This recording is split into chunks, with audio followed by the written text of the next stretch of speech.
ਤੇ ਲਗਾਤਾਰ ਤੋਂ ਆਰਡੀਨੈਂਸ ਨੂੰ ਲੈ ਕੇ ਇੱਕ ਬਹੁਤ ਵੱਡੀ ਜਿਹੜੀ ਮੁਹਿੰਮ ਆ ਕਿ ਸਾਨੂੰ ਇਨਸਾਫ ਜਿਹੜਾ ਉਹ ਮਿਲਣਾ ਚਾਹੀਦਾ ਹੈ। ਕਿਸਾਨ ਤੇ ਜੇ ਉਹ ਬੰਦਾ ਰੋਂਦਾ ਅੱਗੋਂ ਵੀ ਇਹ ਮੇਰਾ ਭਲਾ ਨਹੀਂ ਹੈ, ਇਹ ਤਾਂ ਮੈਨੂੰ ਮਾਰਿਆ ਜਾ ਰਿਹਾ। ਇਹ ਬਿੱਲ ਇਸ ਵੇਲੇ ਲਿਆਂਦਾ ਗਿਆ ਜਦੋਂ ਕਿ ਦੇਸ਼ ਦੇ ਵਿੱਚ ਇੱਕ ਬਹੁਤ ਵੱਡੀ ਇੱਕ ਹੋਰ ਲੜਾਈ ਲੜੀ ਜਾ ਰਹੀ ਹੈ। ਜ਼ਹਿਰ ਦੀ ਗੋਲੀ ਖੰਡ 'ਚ ਵਲੇਟ ਕੇ ਉੱਤੇ ਸ਼ਹਿਦ ਲਾ ਕੇ ਉਹ ਦਿੱਤੀ।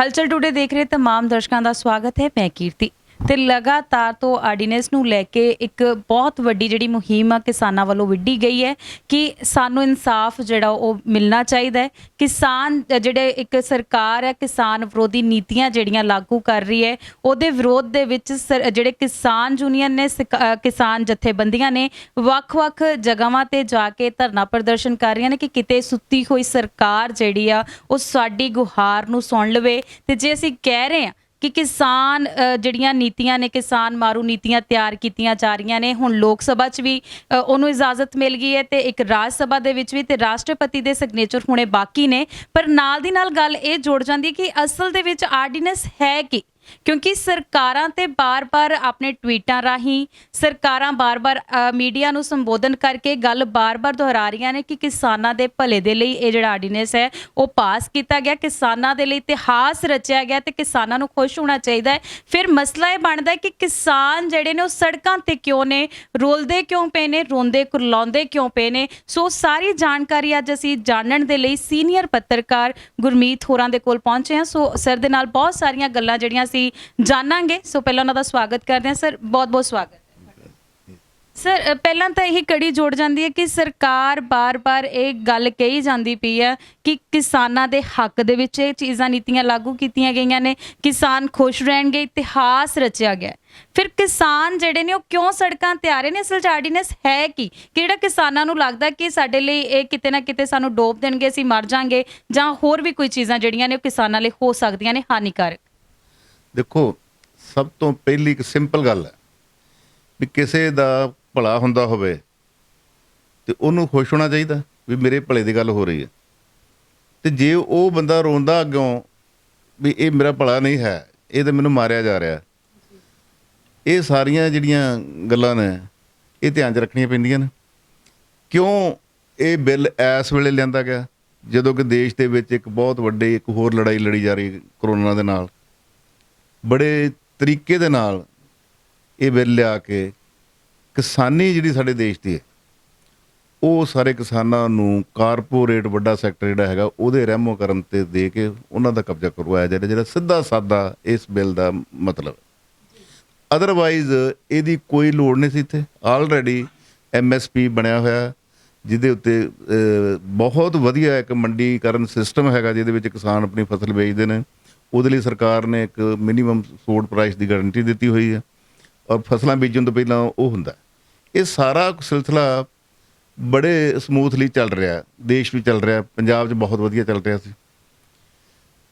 ਛੋਟੀਆਂ ਮੋਟੀਆਂ ਕਮੀਆਂ ਕਸਰਾਂ ਹੁੰਦੀਆਂ ਰਹਿੰਦੀਆਂ ਨੇ, ਉਹ ਕਿਸਾਨ ਜਥੇਬੰਦੀਆਂ ਨਾਲ ਮੌਕੇ 'ਤੇ ਹੱਲ ਹੁੰਦੀਆਂ ਨੇ। ਸਾਡੇ ਪੰਜਾਬ ਦਾ ਮੰਡੀਕਰਨ ਦਾ ਸਿਸਟਮ ਬਹੁਤ ਵਧੀਆ ਹੈਗਾ, ਵੱਡੇ ਲੈਵਲ 'ਤੇ ਲੋਕ ਆਉਂਦੇ ਨੇ, ਉੱਥੇ ਫਸਲਾਂ ਖਰੀਦ ਹੁੰਦੀਆਂ ਨੇ, ਉਹਦੀ ਵੱਡੀਆਂ ਏਜੰਸੀਆਂ ਜਿਹੜੀ FCI ਨੇ ਜਾਂ ਲੋਕਲ ਸਾਰੇ ਖਰੀਦਣ। ਹੁਣ ਕੀ ਕੀਤਾ ਇਹਨਾਂ ਨੇ, ਇੱਕ ਕਿਸਾਨਾਂ ਨੂੰ ਜ਼ਹਿਰ ਦੀ ਗੋਲੀ ਖੰਡ 'ਚ ਵਲੇਟ ਕੇ ਉੱਤੇ ਸ਼ਹਿਦ ਲਾ ਕੇ ਉਹ ਦਿੱਤੀ ਵੀ ਦੇਖਣ ਨੂੰ ਤਾਂ ਜਾਂ ਬੜਾ ਵਧੀਆ, ਜੇ ਤੁਹਾਨੂੰ ਤੁਸੀਂ ਜਿੱਥੇ ਮਰਜ਼ੀ ਵੇਚੋ ਆਪਣੀ ਫਸਲ ਨੂੰ, ਪ੍ਰਾਈਵੇਟ ਅਦਾਰੇ ਆ ਕੇ ਲੈਣਗੇ, ਤੁਸੀਂ ਉਹਨੂੰ ਵੇਚੋ, ਉੱਥੇ ਤੁਹਾਨੂੰ ਮਾਰਕੀਟ ਫੀਸ ਨਹੀਂ ਦੇਣੀ ਪਊਗੀ। ਹੁਣ ਜਿਹੜੀਆਂ ਸਰਕਾਰੀ ਮੰਡੀਆਂ ਨੇ ਉਹਦੇ ਵਿੱਚ ਇੱਕ ਮਾਰਕੀਟਿੰਗ ਫੀਸ ਹੁੰਦੀ ਜਿਹੜਾ ਇੱਕ ਵੱਡਾ ਬਜਟ ਹੈ ਔਰ ਸਾਰਾ ਬਜਟ ਜਿਹੜਾ ਹੈਗਾ ਉਹ ਕਿਸਾਨਾਂ ਦੇ ਭਲੇ ਦੀਆਂ ਸਕੀਮਾਂ 'ਤੇ ਹੀ ਖਰਚ ਹੁੰਦਾ, ਵੱਡਾ ਹੈਗਾ, ਇੱਕ ਬਹੁਤ ਅਰਬਾਂ ਦਾ ਬਜਟ ਸਾਰੀਆਂ ਮੰਡੀਆਂ ਦਾ, ਉਹਨੂੰ ਖਤਮ ਕੀਤਾ ਜਾ ਰਿਹਾ। ਇਹ ਜਿਹੜੇ ਪ੍ਰਾਈਵੇਟ ਅਦਾਰਿਆਂ ਵਾਲੇ ਵਪਾਰੀ ਨੇ ਮੌਕੇ 'ਤੇ ਆਉਣਗੇ, ਇਹ ਤੁਹਾਨੂੰ MSP ਦਾ ਕੋਈ ਗਰੰਟੀ ਨਹੀਂ ਇਸ ਬਿੱਲ ਦੀ, ਜਿਹੜੀ ਸਭ ਤੋਂ ਵੱਡੀ ਗੱਲ ਹੈ। ਇਹਦੀ ਮਾਰਕੀਟ ਫੀਸ ਵੀ ਨਹੀਂ ਇਹਨਾਂ ਨੇ ਲੈਣੀ, ਭਰਮਾ ਰਹੇ ਨੇ। ਉਹਦੇ ਨਾਲ ਕੀ ਹੋਏਗਾ ਕਿ ਇਹ ਸ਼ੁਰੂ ਦੇ ਵਿੱਚ ਕਿਸਾਨਾਂ ਨੂੰ ਭਰਮਾਉਣਗੇ ਵੀ ਅਸੀਂ ਤੁਹਾਨੂੰ ਵੱਧ ਪਾ ਦਿੰਦੇ ਹਾਂ, ਮਾਰਕੀਟ ਫੀਸ ਨਹੀਂ ਲੱਗਣੀ। ਉਹਦੇ ਨਾਲ ਕੀ ਹੋਏਗਾ ਕਿ ਜਿਹੜਾ ਐਗਜ਼ਿਸਟਿੰਗ ਮੰਡੀਕਰਨ ਸਿਸਟਮ ਹੈ ਉਹਨੂੰ ਖਤਮ ਕਰ ਦੇਣਗੇ। ਜਦੋਂ ਕਿਸਾਨ ਨੂੰ ਇਹ ਗੁੰਮਰਾਹ ਕਰਕੇ ਵੱਧ ਪੈਸੇ ਦੇ ਦੇਣ ਪੱਲਿਓਂ, ਕਾਰਪੋਰੇਟ ਸੈਕਟਰ ਜਦੋਂ ਆਪਣੀ ਮੰਡੀ ਬਣਾਉਂਦਾ ਹੈ, ਆਪਣੀ ਐਗਜ਼ਿਸਟੈਂਸ ਬਣਾਉਂਦਾ ਹੈ, ਉਹ ਪਹਿਲਾਂ ਕੋਲੋਂ ਵੀ ਖਰਚ ਕਰ ਦਿੰਦਾ। ਇਹਦੀ ਐਗਜ਼ਾਮਪਲ ਸਾਡੇ ਸਾਹਮਣੇ ਜੀਓ ਦੀ। ਜੀਓ ਫ੍ਰੀ ਦਿੱਤਾ। ਅੱਜ ਕਿਹੜੇ ਕਿਹੜੇ ਪੈਕੇਜ ਆ ਗਏ ਨੇ। ਕੋਕਾ ਕੋਲਾ ਜਦੋਂ ਆਇਆ ਉਦੋਂ ਵੀ ਸਾਡੀ ਇੰਡੀਜੀਨੀਅਸ ਜਿਹੜੀ ਸੀ, ਇੱਕ ਜਦੋਂ ਅਸੀਂ ਬੱਤਾ ਪੀਂਦੇ ਹੁੰਦੇ ਸੀ ਸਾਰੇ, ਉਹ ਸਾਰਾ ਕੁਝ ਖਤਮ ਕਰਤਾ। ਇਸੇ ਤਰੀਕੇ ਦੇ ਨਾਲ ਕਿਸਾਨਾਂ ਨੂੰ ਕਾਰਪੋਰੇਟ ਸੈਕਟਰਾਂ ਦੇ ਰਹਿਮੋ ਕਰਨ ਤੇ ਛੱਡਣ ਲਈ ਔਰ ਉਹਨਾਂ ਦੀ ਜਕੜ ਵਧਾਉਣ ਲਈ ਇਹ ਸਾਰੇ ਖੇਤੀਬਾੜੀ ਸੈਕਟਰ ਤੇ ਉਹਨਾਂ ਵੱਡੇ ਜਿਹੜੇ ਅੰਬਾਨੀ ਅਡਾਨੀ ਐਂਡ ਗਰੁੱਪ ਨੇ ਉਹਨਾਂ ਦੇ ਕਬਜ਼ੇ ਲਈ ਇਹ ਮੁਹਿੰਮ ਸ਼ੁਰੂ ਬੜੇ ਚਿਰ ਦੀ ਹੋਈ ਹੈ। ਉਹਨਾਂ ਨੇ ਆਪਣੇ ਸਟੋਰ ਬਣਾਏ ਹੋਏ ਨੇ ਜਿੱਥੇ ਉਹ ਆਪਣੀ ਮਨਮਰਜ਼ੀ ਨਾਲ ਇਹਨਾਂ ਨੂੰ ਕਿਸਾਨਾਂ ਨੂੰ ਆਪਣੇ ਰਹਿਮੋ ਕਰਨ ਤੇ ਲੈ ਆਉਣਗੇ ਔਰ ਲੁੱਟਣਗੇ, ਆਪਣਾ ਇਜਾਰਾਦਾਰੀ ਕਾਇਮ ਕਰ ਰੱਖਣਗੇ। ਇਹ ਇਸ ਬਿੱਲ ਦੇ ਵਿੱਚ ਸਭ ਤੋਂ ਵੱਡੀ ਗੱਲ ਕੀ ਹੈ, ਬੜੇ ਜ਼ੋਰ ਨਾਲ ਕਹਿੰਦੇ ਭਲੇ ਦਾ, ਉਹਦੇ ਵਿੱਚ MSP ਹੈਗੀ ਹੈ। ਇਹ ਗੱਲ ਸਾਰੇ ਡਿਮਾਂਡ ਕਰ ਰਹੇ ਨੇ, ਪਾਰਲੀਮੈਂਟ 'ਚ ਵੀ ਕੀਤੀ ਗਈ ਵੀ ਤੁਸੀਂ ਇੱਕ ਲਾਈਨ ਲਿਖਣ 'ਚ ਕਿਉਂ ਮਰਦੇ ਹੋ, ਲਿਖ ਦਿਓ ਵੀ MSP ਦੀ ਗਰੰਟੀ ਹੈ ਇਸ ਬਿੱਲ 'ਚ। ਕਿਸਾਨ ਇਹ ਮੰਗ ਰਹੇ ਨੇ, ਹੋਰ ਛੋਟੀਆਂ ਮੋਟੀਆਂ ਨੇ ਉਹਨਾਂ ਦੀ ਬਹਿਸ ਹੋ ਸਕਦੀ, ਉੱਤੇ ਗੱਲ ਹੋ ਸਕਦੀ। MSP ਦੀ ਜਿਹੜੀ ਹੁਣ ਤੱਕ ਗਰੰਟੀ ਹੈ ਉਹਨੂੰ ਖੋਇਆ ਜਾ ਰਿਹਾ ਅਸਲ ਦੇ ਵਿੱਚ। ਕਿਉਂ ਬਸ ਇੱਧਰ ਮੋਦੀ ਸਰਕਾਰ ਇਸ ਗੱਲ ਦੇ ਉੱਤੇ ਵੀ MSP ਦੀ ਗਰੰਟੀ ਮੰਗਦੇ ਨੇ, ਵੀ MSP ਦੀ ਗਰੰਟੀ ਦਿਓ। ਇਹ ਕਹੀ ਜਾਂਦੇ ਨੇ ਵੀ ਉਹਦੇ ਵਿੱਚ ਹੈਗਾ, ਲਿਖੇ ਨੂੰ ਕੌਣ ਪੁੱਛਦਾ, ਕੌਣ ਦੀ ਗਰੰਟੀ ਦੇਗਾ, ਸਮਝ ਗਏ ਨਾ। ਇਹ ਪੱਕਾ ਇਹ ਕਰਨਗੇ 1 ਸਾਲ 2 ਸਾਲਾਂ ਦੇ ਵਿੱਚ, 3 ਸਾਲਾਂ ਦੇ ਵਿੱਚ ਇਹ ਕਿਸਾਨਾਂ ਦੀ ਫਸਲ ਉਹਦੇ ਘਰੋਂ ਵੀ ਚੱਕ ਲੈਣਗੇ ਜਾ ਕੇ, ਉਹਦੇ ਖੇਤਾਂ 'ਚ ਵੀ ਚੱਕ ਲੈਣਗੇ ਜਾ ਕੇ, ਉਹਨੂੰ 100 ਰੁਪਇਆ ਵੱਧ ਦੇ ਦੇਣਗੇ ਮੰਡੀ ਵਾਲੇ ਪੁੱਤ, ਉਹ ਕਿਸਾਨ ਨੂੰ ਭਰਮਾ ਲੈਣਗੇ। ਪਰ ਜਦੋਂ ਉਹ ਸਾਰਾ ਸਿਸਟਮ ਉਹਦੇ ਕੋਲ ਆਲਟਰਨੇਟਿਵ ਨਹੀਂ ਰਹੂਗਾ, ਫਿਰ ਉਹ ਕਹਿਣਗੇ ਭਾਈ ਸਾਨੂੰ ਤਾਂ ਭਾਈ ਐਸ ਭਾਅ ਦੇ ਪੁੱਗਦਾ, ਦੇਣੀ ਦੇ, ਨਹੀਂ ਤਾਂ ਨਾ। ਛੋਟਾ ਕਿਸਾਨ ਬਿਲਕੁਲ ਤਬਾਹ ਹੋ ਜਾਊਗਾ ਇਹਦੇ ਨਾਲ। ਹੁਣ ਜਿਹੜਾ 5-4 ਏਕੜ ਵਾਲਾ ਵੀ, 10 ਏਕੜ ਵਾਲਾ ਵੀ ਹੈਗਾ ਮਾਲਕ, ਉਹ ਆਪਣੀ ਪ੍ਰੋਡਿਊਸ ਨੂੰ ਜਿੱਥੇ ਮਰਜ਼ੀ ਲੈ ਜਾਓ ਜੀ ਕਹਿੰਦੇ। ਹੁਣ ਕਹਿਣਗੇ ਵੀ ਜਲੰਧਰ ਦੀ ਮੰਡੀ 'ਚ ਭਾਅ ਘੱਟ, ਕਲਕੱਤੇ ਮੰਡੀ 'ਚ ਉਸ ਫਸਲ ਦਾ ਭਾਅ ਜ਼ਿਆਦਾ, ਤੇ ਛੋਟਾ ਕਿਸਾਨ ਕਿਵੇਂ ਆਪਣੀ ਫਸਲ ਕਲਕੱਤੇ ਲੈ ਜਾਊਗਾ। ਜੇ ਲਿਜਾਣਗੇ ਵੀ, ਇਹਨਾਂ ਦਾ ਪੂਰਾ ਗਰੁੱਪ ਕਾਰਪੋਰੇਟ ਸੈਕਟਰ ਦੀ ਪੂਰਾ ਸ਼ਿਕੰਜਾ ਹੈ। ਇਹ ਉੱਥੇ ਗਏ ਨੂੰ ਕਹਿਣਗੇ ਵੀ ਇਹ ਭਾਅ ਮਿਲੂਗਾ, ਦੇਣੀ ਦੇ, ਨਹੀਂ ਤਾਂ ਚੱਕ ਕੇ ਲੈ ਜਾ। ਪਹਿਲਾਂ ਉਹ ਛੋਟਾ ਜਿਹਾ ਲਿਜਾ ਹੀ ਨਹੀਂ ਸਕਦਾ। ਜੇ ਕੋਈ 4 ਕੱਟੇ ਲੈ ਵੀ ਜਾਣਗੇ ਇਸ ਲਾਲਚ ਵਿੱਚ, ਉੱਥੇ ਭਾਅ ਵੱਧ ਮਿਲ ਰਿਹਾ, ਤੇ ਜਦੋਂ ਉੱਥੇ ਉਹਨਾਂ ਦੇ ਰਹਿਮੋ ਕਰਮ ਤੇ ਹੋ ਗਏ, ਉਹ ਕਹਿਣਗੇ ਠੀਕ ਵੀ ਇਸ ਭਾਅ ਤੇ ਦੇਣਾ ਠੀਕ, ਨਹੀਂ ਲੈ ਜਾ, ਕੌਣ ਲਿਆਊਗਾ। ਇਹ ਪ੍ਰੈਕਟੀਕੇਬਲ ਹੀ ਨਹੀਂ, ਛੋਟਾ ਕਿਸਾਨ ਕਿਤੇ ਨਹੀਂ ਲਿਆ ਸਕਦਾ, ਉਹਨੇ ਆਪਣੀ ਮੰਡੀ 'ਚ ਜਾਣਾ। ਤੇ ਇਹਨਾਂ ਨੇ ਉਹ ਮੰਡੀਆਂ ਤਬਾਹ ਕਰ ਦੇਣੀਆਂ ਨੇ ਤੇ ਆਪਣੀ ਮਨਮਰਜ਼ੀ ਦੇ ਨਾਲ ਕਿਸਾਨਾਂ ਦੀ ਇਹ ਲੁੱਟ ਕਰਨਗੇ। ਵੱਡਾ ਇਸ ਬਿੱਲ ਦੇ ਵਿੱਚ ਇਹ ਹੈ। ਨਹੀਂ ਤੇ ਜੇ ਸਰਕਾਰ ਜੇ ਭਲਾ ਚਾਹੁੰਦੀ ਕਿਸਾਨਾਂ ਦਾ, ਤੇ ਫਿਰ ਇਹਨੂੰ ਕੀ ਤਕਲੀਫ ਹੈ ਇਹ ਗੱਲ ਕਹਿਣ ਦੀ ਵੀ ਭਾਈ ਠੀਕ ਹੈ, ਇਜਾਰੇਦਾਰ ਵੀ ਆਉਣਗੇ, ਤੁਹਾਨੂੰ ਫਾਇਦਾ ਹੋਊਗਾ, ਤੁਹਾਨੂੰ ਪੈਸੇ ਵੱਧ ਦੇਣਗੇ, ਤੁਹਾਡੀ ਜਿਹੜਾ ਵਿਚਲਾ ਵਿਚੋਲੇ ਵਾਲਾ ਆੜ੍ਹਤੀਏ ਦਾ ਜਾਂ ਉਹ ਫੀਸ ਨਹੀਂ ਦੇਣੀ ਪਊਗੀ। ਪਰ ਨਾਲ ਇਹ ਕਿਉਂ ਨਹੀਂ ਕਹਿੰਦੇ ਵੀ MSP ਤੋਂ ਘੱਟ ਨਹੀਂ ਖਰੀਦਾਂਗੇ, MSP ਦੀ ਗਰੰਟੀ ਦੇਣਗੇ। ਇਹ ਕਈ ਜਿਹੜਾ ਹੈਗਾ MSP ਹੈਗਾ, ਕੌਣ ਮੰਨੇਗਾ ਉਹਨੂੰ। ਉਹ ਇਹ ਵੱਡੀ ਗੱਲ ਹੈ ਜਿਸ ਹਿਸਾਬ ਦੇ ਨਾਲ ਇਹਨਾਂ ਨੇ ਬਿਨਾਂ ਵੋਟਾਂ ਪਾਇਆਂ ਤੋਂ ਰਾਜ ਸਭਾ ਦੇ ਵਿੱਚ ਜੋ ਕੱਲ੍ਹ ਕਰਤੂਤ ਕੀਤੀ ਹੈ, ਇਹ ਮੇਰੇ ਖਿਆਲ ਕਿ ਇਹਨਾਂ ਨੇ ਡੈਮੋਕ੍ਰੇਸੀ ਨੂੰ ਤਬਾਹ ਕਰਤਾ। ਇਹ ਹਿੰਦੁਸਤਾਨ 'ਚ ਦੀ ਪਾਰਲੀਮੈਂਟ ਦੇ ਇਤਿਹਾਸ 'ਚ ਸ਼ਾਇਦ ਪਹਿਲੀ ਵਾਰੀ ਹੋਏਗੀ ਕਿ ਜਦੋਂ ਬਿਨਾਂ ਵੋਟ ਤੋਂ ਕੋਈ ਬਿੱਲ ਪਾਸ ਕਰਤਾ। ਹੁਣ ਜੇ ਉੱਥੇ ਕੋਈ ਹੰਗਾਮਾ ਹੋਇਆ ਤੇ ਇਸੇ ਗੱਲ ਉਹਨਾਂ ਦੀ ਡਿਮਾਂਡ ਇਹ ਹੁੰਦੀ ਨੇ ਵੀ ਵੋਟਾਂ ਦੱਸੋ ਕਿ ਇਹਦੇ ਹੱਕ 'ਚ ਕਿੰਨੀਆਂ ਪਈਆਂ ਨੇ, ਇਹਦੇ ਖਿਲਾਫ ਕਿੰਨੀਆਂ ਪਈਆਂ ਨੇ। ਵੋਟਾਂ ਦੀ ਗਿਣਤੀ ਮੰਗਦੇ ਸੀ, ਵੋਟਾਂ ਦੀ ਕਹਿੰਦੇ ਦੱਸਿਆ ਹੀ ਨਹੀਂ, ਪਾਸ ਕਰਕੇ ਕਹਾਂਗੇ। ਇਹ ਧੱਕੇਸ਼ਾਹੀ ਜਿਹੜੀ ਹੋ ਰਹੀ ਹੈ, ਇਹ ਸਾਰੀ ਕਾਰਪੋਰੇਟ ਸੈਕਟਰ ਜਿਹੜਾ ਪਹਿਲਾਂ ਇਹਦਾ ਇਲੈਕਟ੍ਰੋਨਿਕ ਦਾ ਰੇਲਾਂ ਦੇ ਰਹੇ ਨੇ, ਏਅਰ ਇੰਡੀਆ ਦੇ ਰਹੇ ਨੇ ਕਾਰਪੋਰੇਟ ਨੂੰ, ਉਸੇ ਸਿਲਸਿਲੇ ਦੇ ਵਿੱਚ ਇਹ ਖੇਤੀਬਾੜੀ ਵਾਲਾ ਜਿਹੜਾ ਸਾਡਾ ਖੇਤੀ ਦਾ ਸੈਕਟਰ ਹੈ, ਇਹ ਵੀ ਕਾਰਪੋਰੇਟ ਸੈਕਟਰ ਨੂੰ ਹਵਾਲੇ ਕਰ ਰਹੇ ਨੇ। ਇਹ ਵੱਡੀ ਇਹਨਾਂ ਦੀ ਜਿਹੜੀ ਚਾਲ ਹੈ, ਉਹ ਮੈਂ ਜਿਵੇਂ ਤੁਹਾਨੂੰ ਪਹਿਲਾਂ ਹੀ ਕਿਹਾ ਵੀ ਕਿਸਾਨਾਂ ਨੂੰ ਸ਼ਹਿਰ 'ਚ ਵਲੇਟ ਕੇ ਜ਼ਹਿਰ ਦੀ ਗੋਲੀ ਦਿੱਤੀ ਜਾ ਰਹੀ ਹੈ, ਜਿਹਦੇ ਨਾਲ ਉਹ ਤੜਫ ਰਹੇ ਨੇ, ਲੜ ਰਹੇ ਨੇ। ਇਹ ਸਭ ਦਿਸਦਾ।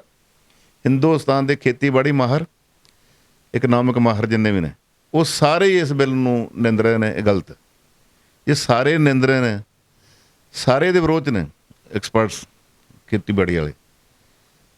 ਤੇ ਜਿਨ੍ਹਾਂ ਦੇ ਤੁਸੀਂ ਭਲੇ ਦੀ ਗੱਲ ਕਰ ਰਹੇ ਹੋ, ਉਹ ਸੜਕਾਂ 'ਤੇ ਆ ਗਏ ਨੇ ਇਹਦੇ ਖਿਲਾਫ, ਤੇ ਫਿਰ ਉਹ ਹੱਕ 'ਚ ਕਿੱਥੋਂ ਹੋ ਗਏ। ਪਰ ਜੇ ਗੱਲ ਕੀਤੀ ਜਾਵੇ ਸਰ ਕਿ ਜਿਹੜੇ ਸਾਡੇ ਖੇਤੀਬਾੜੀ ਮਿਨਿਸਟਰ ਨੇ ਨਰਿੰਦਰ ਸਿੰਘ ਤੋਮਰ, ਉਹਨਾਂ ਨੇ ਬਕਾਇਦਾ ਇਹ ਗੱਲ ਕਹੀ ਹੈ ਵੀ ਇਹ ਕਿਸੇ ਵੀ ਹਾਲਤ ਦੇ ਵਿੱਚ ਵਾਪਸ ਨਹੀਂ ਲਿਆ ਜਾਏਗਾ। ਜਿਹੜੀ ਤੁਸੀਂ ਸੋਧ ਦੀ ਗੱਲ ਕਰ ਰਹੇ ਹੋ, ਸੋਧ ਇਹਦੇ ਵਿੱਚ ਨਹੀਂ ਹੋ ਸਕਦੇ। ਜੇ ਕਿਸੇ ਕਿਸਾਨ ਭਾਈ ਨੂੰ ਕੋਈ ਵੀ ਉਹਦੇ ਸ਼ਿਕਵਾ ਹੈਗਾ, ਉਹਦੇ ਮਨ ਦੇ ਵਿੱਚ ਕੋਈ ਡਾਊਟ ਆ, ਤੇ ਉਹ ਆ ਕੇ ਸਿੱਧਾ ਡਾਇਰੈਕਟ ਸਾਨੂੰ ਮਿਲੇ ਤੇ ਜਿਹੜੇ ਉਹਦੇ ਡਾਊਟਸ ਹੋਣਗੇ ਉਹ ਕਲੀਅਰ ਕਰ ਦਾਂਗੇ। ਫਿਰ ਮੇਰਾ ਸਵਾਲ ਫਿਰ ਉੱਥੇ ਆ ਜਾਂਦਾ ਕਿ ਫਿਰ ਵਿਰੋਧ ਕਿਸ ਚੀਜ਼ ਦਾ ਆ। ਇੱਕ ਤੁਸੀਂ ਵੀ ਕਹਿ ਰਹੇ ਐਜ਼ ਅ ਸੀਨੀਅਰ ਪੱਤਰਕਾਰ ਹੋਣ ਦੇ ਨਾਤੇ ਕਿ ਵਾਕਈ ਗਲਤ ਹੋ ਰਿਹਾ ਕਿਸਾਨਾਂ ਦੇ ਨਾਲ, ਪਰ ਸਰਕਾਰ ਨੂੰ ਕਿਉਂ ਨਹੀਂ ਲੱਗ ਰਿਹਾ ਕਿ ਵਾਕਈ ਗਲਤ ਹੈ, ਕਿ ਸਰਕਾਰ ਕਿਤੇ ਨਾ ਕਿਤੇ ਜਿਹੜੇ ਪ੍ਰਾਈਵੇਟ ਸੈਕਟਰ ਨੇ ਉਹਨਾਂ ਦੇ ਨਾਲ ਰਲੀ ਹੋਈ ਹੈ, ਜਾਂ ਸਰਕਾਰ ਹੀ ਇਹ ਸਾਰੀਆਂ ਚੀਜ਼ਾਂ ਕਰਾ ਰਹੀ, ਜਾਂ ਕਿਸੇ ਹੋਰ ਚੀਜ਼ ਵੱਲ ਜਿਹੜਾ ਜਾਣ ਦਾ ਸੰਕੇਤ ਆ ਜਿਹੜਾ ਉਹ ਦੇ ਰਿਹਾ? ਕਿਉਂਕਿ ਬਹੁਤ ਸਾਰੇ ਜਿੱਦਾਂ 25 ਨੂੰ ਕਿਹਾ ਚੱਕਾ ਜਾਮ ਕੀਤਾ ਜਾਏਗਾ, ਇਹਦੇ ਨਾਲ ਹੋਰ ਵੀ ਚੀਜ਼ਾਂ ਜਿਹੜੀਆਂ ਉਹ ਸਾਡਾ ਮਾਹੌਲ ਖਰਾਬ ਹੋ ਸਕਦਾ ਭਾਰਤ ਦਾ, ਪੰਜਾਬ ਦਾ, ਤੇ ਉਹਨੂੰ ਕਿਵੇਂ ਤੁਸੀਂ ਦੇਖ ਰਹੇ ਹੋ ਵੀ ਸਰਕਾਰਾਂ ਦਾ ਕੀ ਰੋਲ ਹੈ? ਜਿਹੜੀ ਤੁਸੀਂ ਗੱਲ ਕਰਦੇ ਨਾ, ਖੇਤੀਬਾੜੀ ਮੰਤਰੀ ਕਹਿ ਰਿਹਾ ਵੀ ਆ ਜਾਓ ਮੇਰੇ ਕੋਲ, ਮੈਂ ਕਰ ਦਿੰਦਾ ਨਿਵਾਰਨ। ਇਹ ਤਾਂ ਮੰਗ ਰਹੇ ਨੇ, ਅੱਜ ਦੇ ਥੋੜ੍ਹਾ ਮੰਗ ਰਹੇ ਨੇ। ਸ਼ੁਰੂ ਤੋਂ ਐਜੀਟੇਸ਼ਨ ਜਿੱਦਣ ਹੋਈ ਹੈ, ਇਹ ਖੇਤੀਬਾੜੀ ਮਿਨਿਸਟਰ ਨੂੰ, ਪ੍ਰਾਈਮ ਮਿਨਿਸਟਰ ਨੂੰ, ਸਾਰੇ ਤੰਤਰ ਨੂੰ ਕਹਿ ਰਹੇ ਨੇ ਜਾ ਕੇ ਵੀ ਪਾਰਲੀਮੈਂਟ ਮੈਂਬਰ ਜਿਹੜੇ ਨੇ ਆਪੋਜੀਸ਼ਨ ਦੇ, ਕਾਂਗਰਸ ਦੇ ਜਾਂ ਹੋਰ ਦੂਜੀਆਂ ਪਾਰਟੀਆਂ ਦੇ, ਉਹ ਇਹੋ ਹੀ ਡਿਮਾਂਡ ਕਰ ਰਹੇ ਨੇ ਕਿ ਉਹ ਮਿਨਿਸਟਰ ਕੋਲ ਵੀ ਤੇ ਡਿਸਕਸ਼ਨ ਕਰਾਓ ਵੀ ਇਹਦੇ ਵਿੱਚ ਆ ਖਾਮੀਆਂ ਨੇ, ਆ ਤਰੁੱਟੀਆਂ ਨੇ, ਉਹਨਾਂ ਨੂੰ ਪੂਰੀਆਂ ਕਰੋ। ਇਹ ਸਿੱਧੀਆਂ ਐਗਰੀਕਲਚਰ ਮਿਨਿਸਟਰ ਨਾਲ ਸੰਬੰਧਿਤ ਨੇ ਨਾ, ਉਹ ਮੰਨਦਾ ਹੀ ਨਹੀਂ। ਇੱਕ ਬੜੀ ਢੀਠਦਾਈ ਨਾਲ ਉਹ ਕਹਿ ਰਿਹਾ, ਜਿਹੜੀ ਗੱਲ ਕਹਿ ਰਿਹਾ ਵੀ ਆਓ ਮੇਰੇ ਕੋਲ, ਤੇ ਉਹ ਤਾਂ ਕਹਿ ਇੱਕ ਥੋੜ੍ਹਾ ਜਾ ਰਿਹਾ, ਪਾਰਟੀਆਂ ਜਾ ਰਹੀਆਂ ਨੇ, ਸਾਰੇ ਕੁਝ ਜਾ ਰਹੇ ਨੇ ਵੀ ਭਾਈ ਇਹ ਚਾਹ ਤਰੁੱਟੀਆਂ ਨੇ, ਇਹਨਾਂ ਦੀ ਖਾਮੀਆਂ ਦੂਰ ਕਰੋ। ਇਹ ਸਾਰੇ ਸਵਾਲ ਐਗਰੀਕਲਚਰ ਮਿਨਿਸਟਰ ਨੂੰ ਹੀ ਸੰਬੋਧਿਤ ਨੇ ਨਾ, ਤੇ ਕਿਸਾਨ ਇਹੋ ਤਾਂ ਮੰਗ ਰਹੇ ਨੇ, ਇਹੋ ਗੱਲ ਕਰ ਰਹੇ ਨੇ। ਹੁਣ ਕੀ ਹੈਗਾ, ਅੱਜ ਵੀ ਤੁਸੀਂ ਹੁਣ ਹੁਣੇ ਦੀਆਂ ਗੱਲਾਂ ਨੇ ਵੀ ਮਾਲਵੇ ਦੇ ਵਿੱਚ ਨਰਮਾ ਆਉਣਾ ਸ਼ੁਰੂ ਹੋ ਗਿਆ ਮੰਡੀਆਂ 'ਚ। ਨਰਮੇ ਦਾ ਜਿਹੜਾ ਮਿਨੀਮਮ ਪ੍ਰਾਈਸ ਜਿਹੜੀ ਹੈਗੀ ਹੈ, ਉਹ ਇਹਨਾਂ ਨੇ 5700 ਰੁਪਇਆ, 55 ਤੋਂ 5700 ਰੁਪਇਆ ਪਰ ਕੁਇੰਟਲ ਮਿੱਥੀ ਹੋਈ। ਪਰ ਇਹ ਸਰਕਾਰੀ ਖਰੀਦ ਕਰ ਰਹੇ ਨੇ 4500, 4000 ਤੋਂ 4500 ਤੱਕ। ਕੱਲ ਮੈਂ ਉੱਥੋਂ ਦੀ ਰਿਪੋਰਟਾਂ ਦੇਖੀਆਂ ਨੇ, ਮੰਡੀਆਂ ਦੇ ਵਿੱਚ ਕਿਸਾਨ ਨੂੰ ਵਿਲਕ ਰਿਹਾ ਵੀ ਮਿਨੀਮਮ ਜਿਹੜੀ ਪ੍ਰਾਈਸ ਹੈ, ਇਹ ਤਾਂ ਕਹਿ ਰਹੇ ਨੇ ਹੈਗਾ ਉੱਥੇ, ਜਿਹੜੀ ਅੱਜ ਤੱਕ ਗਰੰਟੀ ਵੀ ਸੀ। ਇਹ ਸਰਕਾਰੀ ਏਜੰਸੀਆਂ ਅੱਜ ਵੀ ਜਿਹੜੀ ਮਿਨੀਮਮ ਪ੍ਰਾਈਸ 5500 ਰੁਪਇਆ ਮਿੱਥੀ ਹੋਈ ਹੈ, 55 ਕਿ 57 ਨਰਮੇ ਚੰਗੇ ਦੀ, ਉਹ 4 ਤੋਂ 5000 'ਚ ਖਰੀਦ ਰਹੀ। ਉਹ ਕਿਸਾਨ ਐਜੀਟੇਸ਼ਨ ਕਰ ਰਹੇ ਨੇ, ਜਿਹੜੀ ਸੰਬੰਧਿਤ ਅਧਿਕਾਰੀਆਂ ਨੂੰ ਮੈਮੋਰੈਂਡਮ ਦੇਣ, ਕੋਈ ਨਹੀਂ ਸੁਣਦਾ। ਜਦੋਂ ਅੱਜ ਇਹ ਹਾਲਤ, ਤੇ ਕੱਲ੍ਹ ਜਦੋਂ MSP ਖਤਮ ਹੋ ਜਾਊਗਾ ਇੱਕ ਕਿਸਮ ਦਾ, ਉਹ 'ਚ ਲਿਖਿਆ ਰਹਿ ਜਾਊਗਾ ਕੱਕਰ, ਤੇ ਫਿਰ ਹੋਰ ਵੀ ਮਾੜਾ ਹੋਊਗਾ। ਤੇ ਇਹ ਤੋਮਰ ਨੂੰ ਪੁੱਛ ਰਹੇ ਨੇ ਸਾਰੇ। ਹੁਣ ਉਹਨਾਂ ਨੇ ਕੀ ਕੀਤਾ, ਇਹ ਲਵਾਉਣ ਲਈ ਉਹਨਾਂ ਨੂੰ ਕੱਲ੍ਹ MSP ਵਧਾਤੀ, ਕਣਕ ਦੀ 500 ਰੁਪਇਆ ਵਧਾਤੀ, 50 ਰੁਪਏ, ਤਿਲਾਂ ਦੀ 300 ਰੁਪਇਆ, ਸਰੋਂ ਦੀ 250, ਇੱਦਾਂ ਸਾਰਾ ਕਰਤਾ। ਇਹ ਲਾਗੂ ਕਦੋਂ ਹੋਊਗਾ? ਅੱਜ ਕੀ ਕਾਹਲੀ ਪੈ ਗਈ 1 ਮਿੰਟ 'ਚ, ਜਦੋਂ ਕਿਸਾਨ ਡਰ ਰਹੇ। ਇਹ ਸਿਰਫ ਇੱਕ ਧਿਆਨ ਪਾਸੇ ਹਟਾਉਣ ਲਈ। ਇਹਦੇ ਵਿੱਚ ਵੀ ਜਿਹੜੀਆਂ ਕਿਸਾਨ ਜਥੇਬੰਦੀਆਂ ਨੇ, ਉਹਨਾਂ ਨੇ ਕਿਹਾ ਵੀ ਇਹ ਪਾਰਸ਼ੈਲਿਟੀ ਹੋ ਗਈ ਹੈ, ਵੀ ਜਿਹੜਾ ਕਣਕ ਦਾ 50 ਰੁਪਏ ਇਹਨਾਂ ਨੇ ਵਧਾਇਆ, ਇਹ ਠੀਕ ਨਹੀਂ ਹੈ। ਜੇ ਕਰਨਾ ਤਾਂ ਸਾਫ਼ ਨੀਅਤ ਨਾਲ ਕਰੋ। ਦੇਖੋ ਸ਼ੀਸ਼ੇ ਵਾਂਗ ਕਲੀਅਰ ਕਿ ਸਰਕਾਰ ਜਿਹੜੀ ਇਸ ਵੇਲੇ ਹੈਗੀ ਮੋਦੀ ਦੀ, ਉਹ ਧੱਕੇਸ਼ਾਹੀ ਦੇ ਨਾਲ ਜੋ ਆਪਣੇ ਡਿਕਟੇਟਰਾਂ ਵਾਲੀਆਂ ਪਾਲਿਸੀਜ਼ ਨੇ, ਉਹਨਾਂ ਨੂੰ ਲਾਗੂ ਕਰਾਉਣ ਲਈ ਤੁਲੀ ਹੋਈ ਹੈ। ਜਿਹਦੀ ਐਗਜ਼ਾਮਪਲ ਕੱਲ੍ਹ ਇਹ ਹੈ ਸੀ ਵੀ ਰਾਜ ਸਭਾ ਦੇ ਵਿੱਚ ਬਿਨਾਂ ਵੋਟਾਂ ਤੋਂ ਬਿੱਲ ਪਾਸ ਕਰਾ ਲਿਆ, ਲੋਕ ਸਭਾ ਤੋਂ ਕਰਵਾ ਲਿਆ, ਹੁਣ ਉਹਦੇ ਉੱਤੇ ਰਾਸ਼ਟਰਪਤੀ ਦੇ ਅਖੀਰਲੇ ਦਸਤਖਤ ਹੋਣੇ ਨੇ। ਇਸ ਕਰਕੇ ਤੋਮਰ ਨੂੰ ਵੀ ਪਤਾ, ਹੁਣ ਮੈਂ ਉਹ ਤਾਂ ਕਰ ਚੁੱਕਾ ਨਾ ਸਾਰਾ ਕੁਝ, ਤੋਮਰ ਕੁਝ ਨਹੀਂ ਕਰ ਸਕਦਾ। ਉਹਨੇ ਕਹਿਣਾ ਠੀਕ ਪਾਸ ਕਰਤਾ ਇਹ ਤਾਂ ਅੱਗੇ, ਜਦੋਂ ਰਾਸ਼ਟਰਪਤੀ ਦੇ ਸਾਈਨ ਹੋ ਜਾਣੇ ਨੇ, ਕਾਨੂੰਨ ਬਣ ਜਾਣਾ। ਇੱਕੋ ਅਥਾਰਟੀ ਲਾਸਟ ਸੀ, ਉਹਨੂੰ ਹੁਣ ਸਾਰੀਆਂ ਪਾਰਟੀਆਂ ਨੇ ਮੈਮੋਰੈਂਡਮ ਵੀ ਦਿੱਤੇ ਨੇ, ਡੈਲੀਗੇਸ਼ਨ ਮਿਲੇ ਵੀ ਨੇ, ਉਹਨਾਂ ਨੂੰ ਇੱਕ ਨੈਤਿਕ ਤੌਰ ਦੇ ਉੱਤੇ ਪ੍ਰੈਸ਼ਰ ਪਾਇਆ ਜਾ ਰਿਹਾ ਵੀ ਇਹ ਸਭ ਕੁਝ ਪਾਰਲੀਮੈਂਟ, ਰਾਜ ਸਭਾ 'ਚ ਗਲਤ ਹੋਇਆ, ਤੁਸੀਂ ਇਸ ਕਰਕੇ ਇਹਦੇ ਉੱਤੇ ਦਸਤਖਤ ਨਾ ਕਰੋ ਅਖੀਰ 'ਚ। ਹੁਣ ਦੇਖੋ ਰਾਸ਼ਟਰਪਤੀ ਕੀ ਕਰਦਾ, ਪੜ੍ਹ ਲਓ, ਦੇਖ ਲਓ, ਉਹਨੂੰ ਵੀ ਦੱਸਦਾ, ਆਪ ਉਹ ਗਰੀਬ ਪਰਿਵਾਰ ਦੇ ਵਿੱਚੋਂ ਹੈ। ਇਹਨੂੰ ਵਾਪਸ ਭੇਜੋ ਪਾਰਲੀਮੈਂਟ 'ਚ, ਹਾਊਸ 'ਚ, ਇਹ 'ਤੇ ਡਿਸਕਸ਼ਨ ਹੋਵੇ। ਜਿਹੜੀਆਂ ਇਹਦੇ ਵਿੱਚ ਤਰੁੱਟੀਆਂ ਨੇ, ਖਾਮੀਆਂ ਨੇ, ਉਹ ਦੂਰ ਕਰੋ। MSP ਦੀ ਗਰੰਟੀ ਦਿਓ ਕਿਸਾਨਾਂ ਨੂੰ, ਤੇ ਇਹ ਉਸ ਤੋਂ ਬਾਅਦ ਪਹਿਲਾਂ ਇਹਨੂੰ ਲਾਗੂ ਨਾ ਕਰੋ, ਇਹ ਕਾਨੂੰਨ ਨਾ ਬਣਾਓ। ਇਹ ਅਖੀਰ ਉਹਦੀ ਹੁਣ ਰਾਸ਼ਟਰਪਤੀ ਅਥਾਰਟੀ ਰਹਿ ਗਈ। ਹੁਣ ਰਾਸ਼ਟਰਪਤੀ ਵੀ ਜੇ ਦਸਤਖਤ ਕਰ ਦਊਗਾ ਤੇ ਕਾਨੂੰਨ ਬਣ ਕੇ ਇਹਨਾਂ ਨੇ ਲਾਗੂ ਕਰ ਦੇਣਾ। ਤੁਹਾਨੂੰ ਮੈਂ ਜਿਵੇਂ ਹੁਣ ਦੱਸਿਆ ਕਿ ਨਰਮਾ ਰੁਲ ਰਿਹਾ, MSP ਤੋਂ ਘੱਟ 'ਤੇ ਖਰੀਦ ਰਹੇ ਨੇ, ਤੇ ਇਹੋ ਹੀ ਹਾਲ ਝੋਨੇ ਦਾ ਹੋਊਗਾ, ਇਹੋ ਹੀ ਹਾਲ ਦੂਜੀਆਂ ਫਸਲਾਂ ਦਾ ਹੋਊਗਾ। ਇਹ ਇਜਾਰੇਦਾਰ ਜਿੱਦਾਂ, ਫਿਰ ਤੀਜੀ ਵੱਡੀ ਗੱਲ, ਇਹਨਾਂ ਨੇ ਵੱਡੇ ਇਜਾਰੇਦਾਰਾਂ ਨੂੰ ਸਟਾਕ ਅਨਲਿਮਿਟਿਡ ਕਰਨ ਦੀ ਇਜਾਜ਼ਤ ਦੇ ਦਿੱਤੀ ਵੀ ਜਿੰਨਾ ਮਰਜ਼ੀ ਤੁਸੀਂ ਸਟਾਕ ਕਰ ਲਓ। ਅਸੀਂ ਪਹਿਲਾਂ ਦੇਖਦੇ ਰਹੇ ਹਾਂ, ਜਦੋਂ ਪਹਿਲਾਂ ਇਹਨਾਂ ਨੂੰ ਖੁੱਲ੍ਹ ਹੁੰਦੀ ਸੀ, ਇਹ ਸਾਰਾ ਜਿਹੜੀ ਕਮੋਡਿਟੀ ਹੈ ਉਹ ਜਮ੍ਹਾਂ ਕਰ ਲੈਂਦੇ ਸੀ। ਮਾਰਕੀਟ 'ਚ ਹਾਹਾਕਾਰ ਮੱਚ ਗਈ, ਨਹੀਂ ਮਿਲ ਰਿਹਾ, ਫਿਰ ਮਨ ਮਰਜ਼ੀ ਦੇ ਭਾਅ 'ਤੇ ਬਲੈਕ ਮਾਰਕੀਟ 'ਚ ਵੇਚ। ਉਹ ਸਿਲਸਿਲਾ ਬੰਦ ਹੋਇਆ ਸੀ ਜਦੋਂ ਇਹ ਸਾਰਾ MSP ਤੇ ਜ਼ਰੂਰੀ ਵਸਤਾਂ ਦਾ ਐਕਟ ਬਣ ਗਿਆ ਸੀ ਵੀ ਇਹ ਤੋਂ ਵੱਧ ਤੁਸੀਂ ਨਹੀਂ ਰੱਖ ਸਕਦੇ। ਉਹ ਬੜਾ ਸੋਹਣਾ ਸੌਖਾ, ਕਦੀ ਇੱਦਾਂ ਦੀ ਗੱਲ ਨਹੀਂ ਹੋਈ। ਅਸੀਂ ਦੇਖਦੇ ਰਹੇ ਹਾਂ, ਈਵਨ ਬਾਜ਼ਾਰ 'ਚੋਂ ਸਾਰਾ ਸਾਬਣ ਗਾਇਬ ਕਰ ਦਿੰਦੇ ਸੀ। ਮਾਚਿਸ ਜਿਹੜੀ ਤੀਲਾਂ ਦੀ, ਇਹ ਸਾਰੀ ਦੀ ਸਾਰੀ ਮਾਰਕੀਟ 'ਚ ਖਰੀਦ ਲੈਂਦੇ ਸੀ। ਤੇ ਜਿਹੜੀ ਇਹ ਦੋ ਚੀਜ਼ਾਂ ਨੇ ਰੋਜ਼ ਵਰਤਣੀਆਂ, ਸਾਬਣ ਰੋਜ਼ ਵਰਤਣਾ, ਤੇਲਾਂ ਦੀ ਡੱਬੀ ਰੋਜ਼ ਵਰਤਣੀ, ਮਾਰਕੀਟ 'ਚ ਲੱਭਣੀ ਨਹੀਂ। ਬਲੈਕ ਮਾਰਕੀਟ ਜਿਹੜੀ 25 ਪੈਸੇ ਦੀ ਡੱਬੀ ਹੁੰਦੀ ਸੀ 1 ਰੁਪਏ ਦੀ ਮਿਲਦੀ ਸੀ। ਜਿਹੜਾ ਸਾਬਣ ਦੀ ਚੱਕੀ ਉਦੋਂ 2 ਰੁਪਏ ਦੀ ਹੁੰਦੀ ਸੀ ਉਹ 10 ਰੁਪਏ ਨੂੰ ਵੇਚਦੇ ਸੀ। ਜਦੋਂ ਇਹ ਚੀਜ਼ ਨੂੰ ਫਿਰ ਖੋਲ੍ਹ ਦਿੱਤੇ, ਇਹਨਾਂ ਨੇ ਕਿਹਾ ਵੀ ਤੁਸੀਂ ਅਨਲਿਮਿਟਡ ਤੁਹਾਡੇ ਸਟਾਕ 'ਤੇ ਜਿੰਨਾ ਮਰਜ਼ੀ ਕਰੋ, ਉਹਨੂੰ 'ਤੇ ਕੋਈ ਪਾਬੰਦੀ ਨਹੀਂ। ਇਹੋ ਜਿਹੀਆਂ ਜਿਹੜੀਆਂ ਹੋਰ ਵੀ ਗੱਲਾਂ ਨੇ ਇਸ ਬਿੱਲ ਦੇ ਵਿੱਚ, ਇਹ ਬਿਲਕੁਲ ਹੀ ਈਵਨ ਕਿਸਾਨ ਨਹੀਂ, ਇਹ ਆਮ ਲੋਕਾਂ ਦੇ ਵੀ ਬੜਾ ਵਿਰੋਧ ਹੈ। ਇਹ ਸਾਡੇ 'ਤੇ ਅਸਰ ਪਊਗਾ ਹਰ ਗੱਲ ਦੇ ਉੱਤੇ। ਜਦੋਂ ਇਹ ਸਟਾਕ ਕਰਨ ਲੱਗ ਜਾਣਗੇ, ਪਹਿਲਾਂ ਕਿਸਾਨਾਂ ਨੂੰ ਮਾਰਨਗੇ, ਆਪਣੀ ਮਨਮਰਜ਼ੀ ਦੇ ਭਾਅ 'ਤੇ ਆਪਣੇ ਰਹਿਮੋ ਕਰਮ 'ਤੇ ਰੱਖਣਗੇ, ਫਿਰ ਇਹ ਪਬਲਿਕ ਨੂੰ ਵੀ ਲੁੱਟਣਗੇ, ਚੀਜ਼ਾਂ ਦਾ ਸਟਾਕ ਕਰ ਲੈਣਗੇ। ਕਿਹੜਾ ਬੰਦਾ ਹੋਰ ਆਮ ਬੰਦਾ ਹੈਗਾ, ਕੋਈ ਛੋਟਾ ਜ਼ਿਮੀਂਦਾਰ, ਉਹ ਸਾਰੀ ਫਸਲ ਆਪਣੇ ਘਰ ਲਿਆਊਗਾ? ਇੱਕ ਸਿਸਟਮ ਬਣਿਆ ਹੋਇਆ ਸਾਡਾ ਮੰਡੀ ਦੇ ਵਿੱਚ, ਛੋਟਿਆਂ ਦਾ ਬੈਂਕਾਂ ਕੋਲ ਵੀ ਲੋਨ ਹੁੰਦੇ ਨੇ, ਆੜ੍ਹਤੀਆਂ ਕੋਲੋਂ ਵੀ ਹੁੰਦੇ ਨੇ, ਲੋੜ ਵੇਲੇ ਪੈਸੇ ਲਏ ਹੁੰਦੇ ਨੇ, ਫਸਲ ਦੇ ਨਾਲ ਉਹਨੂੰ ਐਡਜਸਟ ਕਰ ਲੈਂਦੇ ਨੇ। ਇੱਦਾਂ ਕੋਆਪਰੇਟਿਵ ਬੈਂਕਾਂ ਦਾ ਕਰ ਲੈਂਦੇ ਨੇ। ਤੇ ਇਜਾਰੇਦਾਰ ਕਿੱਦਾਂ ਕਰੂਗਾ? ਉਹਨੇ ਤੇ ਫਸਲ ਚੱਕੀ, ਪੈਸੇ ਫੜਾ ਤੇ ਗੱਲ ਮੁੱਕੀ। ਤੁਸੀਂ ਉਹ ਐਡਵਾਂਸ ਵਾਲੀਆਂ ਗੱਲਾਂ ਮੁੱਕ ਜਾਣਗੀਆਂ। ਰੋਜ਼ਮਰ੍ਹਾ ਦੀ ਜ਼ਿੰਦਗੀ ਪੰਜਾਬ ਦੀ ਤੁਹਾਨੂੰ ਪਤਾ ਹੀ ਹੈ, ਛੋਟੇ ਕਿਸਾਨ ਦਾ ਜੋ ਹਾਲ ਹੈ, ਗਰੀਬ ਪਰਿਵਾਰ ਨੇ ਇੱਥੇ, ਇਹਦੇ ਨਾਲ ਖੇਤ ਮਜ਼ਦੂਰਾਂ ਦੀ ਦਾ ਨਾਲ ਸਾਰਾ ਕੁਝ ਵੱਜਾ ਹੋਇਆ, ਵੱਡੀ ਗਿਣਤੀ ਉਹਨਾਂ ਦੀ, ਉਹ ਕਿੱਧਰ ਜਾਣਗੇ? ਬਹੁਤ ਵੱਡੀ ਗਿਣਤੀ ਹੈ ਮੰਡੀਆਂ ਦੇ ਵਿੱਚ ਪੱਲੇਦਾਰਾਂ ਦੀ, ਜਿਹੜੇ ਮੁੱਦਤਾਂ ਤੋਂ ਇਹ ਕੰਮ ਕਰ ਰਹੇ ਨੇ, ਉਹ ਵਿਹਲੇ ਕਰ ਦੇਣਗੇ।